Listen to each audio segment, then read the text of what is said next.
to defy the 2019-2020 financial budget, terming it unconstitutional since it was unveiled without the passing of the Revenue Allocation Bill. The Kenya Human Rights Commission and 3 other petitioners were in court yesterday in an attempt to block the budget reading, but the judicial process was postponed to July 2019. The civil society has declared that they will see the petition to the end. Failure of the Senate and Commission on Revenue Allocation to reach a consensus over the Revenue Allocation Bill means it was unconstitutional of National Treasury Cabinet Secretary Henry Rotich to unveil the 2019-2020 financial year budget, with civil societies confirming the same. That without consensus on the division of revenue bill, there can be no valid budget process. So what happened in the National Assembly yesterday is a usurpation of the constitutional process for budget making. It is illegal, it is unconstitutional, but it is something that we are being made to get used to in small doses. Kwa hivyo ile kazi alifanya Rotich jana ni matope, haina msingi wowote wa kisheria na wa kikatiba. Mpaka siku ile serikali kutakuwa na usikizano.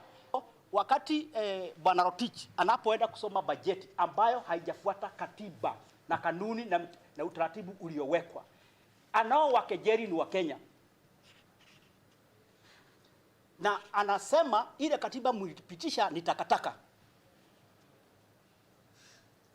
na ni muhimu tuwaeleze hivyo. The Revenue Allocation Bill, which the Senate and Commission of Revenue failed to reach a consensus on, requires that allocation of revenue raised nationally is allocated equitably among the county governments for the 2019-2020 financial year, and the responsibilities of national government and county governments pursuant to such allocation and for connected purposes. It is on this act of parliament that the civil societies are banking on to dismiss Thursday's budget presentation as unconstitutional. So already as we are speaking, there does exist jurisprudence in terms of whether you can proceed with spending money.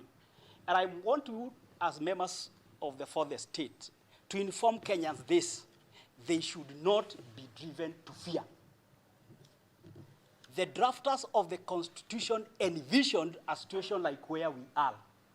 That is why they did put Article 222 of the Constitution. This is to make sure that in any situation arising where the budget process, like where we are now, does not get actualized. On Thursday, Treasury Secretary Henry Rotich presented this year's budget, mentioning the 3.02 trillion shilling spend plans, which includes new tax measures.